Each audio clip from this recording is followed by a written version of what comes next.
Wall Street staging a broad-based rally Monday afternoon on the heels of a reworked free trade agreement between the U.S., Mexico, and Canada. Let's get more on that agreement and market reaction. We're joined by Santosh Rao. He is Research Director at Manhattan Venture Partners. Thanks. Thank you. Again, Santosh. A bright start to what's typically a tough month on Wall Street. The U.S. has China left, but is this deal as big for investors as it's made out to be, the U.S., Canada, Mexico free trade? Absolutely. I think this was expected to some extent. There was a lot of posturing going on, but we knew that something will come at the end of it because it's in the best interest of all three countries to get it done. So I think on the face of it, it's a good deal. U.S. got a few things, Canada got a few things, so it's a win-win for both. Mexico, of course, already we had a good deal with them.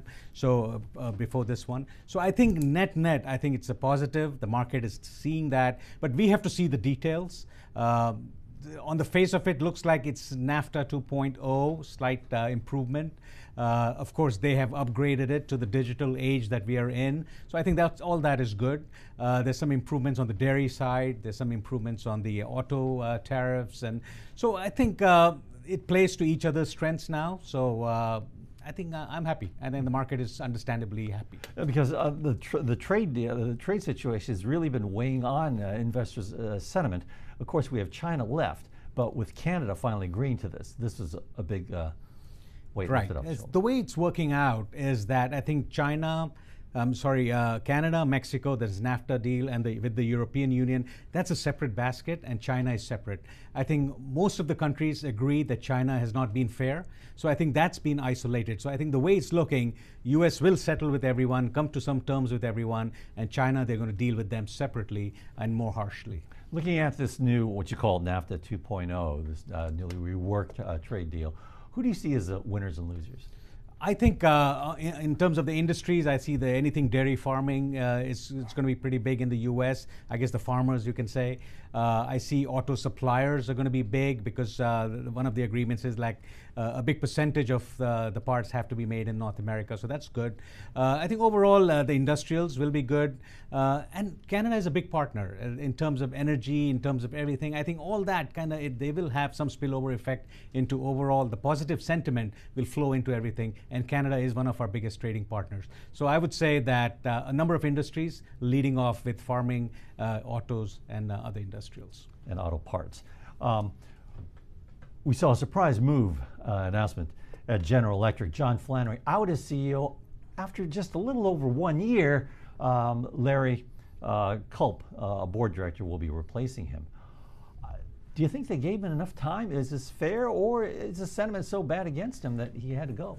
Yeah, I think that's what happened because he did not get, normally when a new CEO comes, you get that bump, you get the benefit of doubt bump, you can say.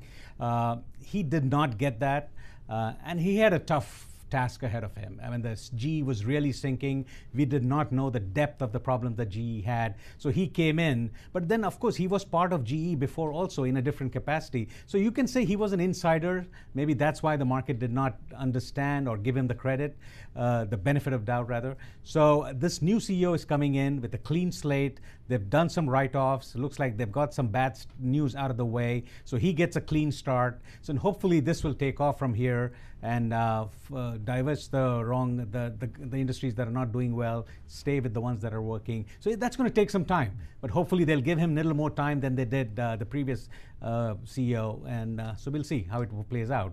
But overall, I think this was a good move, much needed. Market needed it, and you can see that in the stock reaction. And bringing an outsider for once. Exactly, being an outsider, which is even better, because that's what's wrong with that was what was wrong with GE. It was very internal.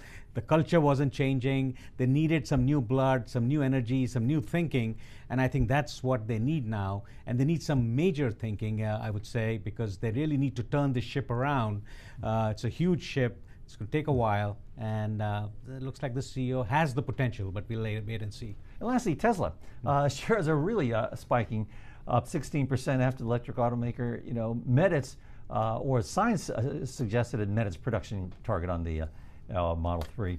And CEO Elon Musk settled that lawsuit against him. Does this put an end to all these months of turmoil there? Yes, I think the biggest problem with Tesla, it's a great company. and Elon Musk is a great visionary. The wild card was his behavior. It was just not adding up. He was just kind of self-destructing, you can say. He was not getting out of his own way. So totally unnecessary, unneeded, not needed rather. So I think this is good. It'll put some discipline in there. We'll see who the new chairman will be and whether Elon will listen to him, because he's a tough man to manage. But I think this is good. In terms of the operations, nothing should change because he's still the CEO and he's driving the company. So I think overall, I would hope that the things will change, the new board members, and overall there'll be some sanity in there. There'll be some adults in the room who will guide him and take Tesla ahead. All right. Thanks a lot, Santosh, for Thank your you. thoughts. A lot of headlines you covered there. Our thanks to Santosh Rao of Manhattan Venture Partners. I'm Fred Katayama, and this is Reuters.